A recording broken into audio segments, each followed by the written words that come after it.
Ask the Lawyer. Today we're going to be talking about termination of employees and what does the Omani law say about that. So terminating an employee is a very serious matter for the company owners, especially if you are retaining an underperforming employee who is not adequately suited for their role, causing a burden on the organization or the company. Under the Omani Labour Law, which was issued in 2023, employees are granted specific rights and obligations with regards to the termination. Employees and employers. So Article 42 clarifies the circumstances where an employee can be terminated, such as like employment contract may have come to an end, which obviously there will be a termination.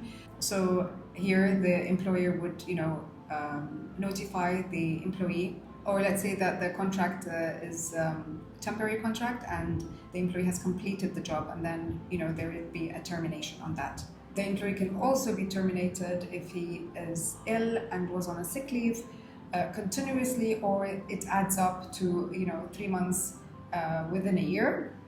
There are also rights for the employer, of course, on termination of an employee, and these are all mentioned in clause 43 of the Omani Labour Law.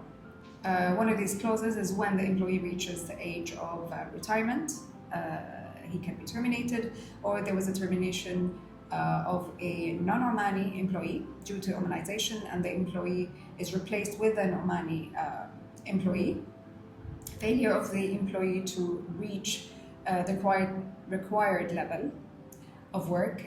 Here the employee should be notified and should be given a grace of a period of not less than 6 months.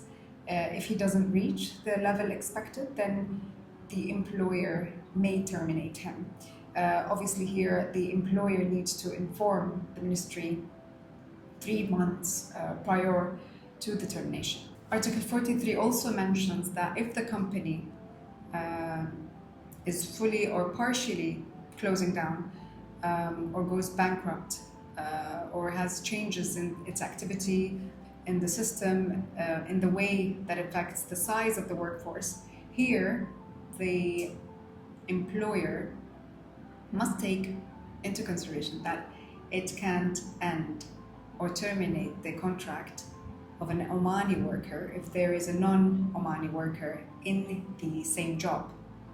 So there has to be no other replacement for a non-Omani in there. So he can remove or terminate the non-Omani first. In case of an economic or financial reason for the company, this can also be a reason for the termination. Okay, so we're not yet done. There's also Article 40, which is very important and mentions the terms of the termination. So Article 40 explains the right of an employer to terminate the employee without notice and also without end of service gratuity. If there was a false identity when applying for the job, this could be a reason, or he used a fraud whilst applying for the job.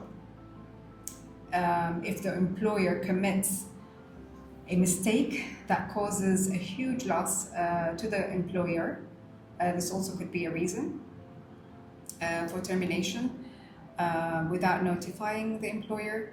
If the employee does not comply with the safety instructions despite being warned in writing, this also could be a reason. There's another reason if an employee is absent for more than 7 consecutive days or 10 spread out over time. This could be a reason for termination without notification. If he breaks, obviously, the confidentiality within the agreement, if he is convicted of any crime, if he's intoxicated during working hours, if he assaults his colleagues, these are all reasonings for termination without notification of the employee. Okay, so in conclusion, while the Omani laws related to employment termination are clearly stated in the Omani laws, it is essential for the employers and the employees to also consider the specific terms outlined in the employment contract, along with the company's internal policies and regulations. Thank you very much for listening to us, and see you in the next episode.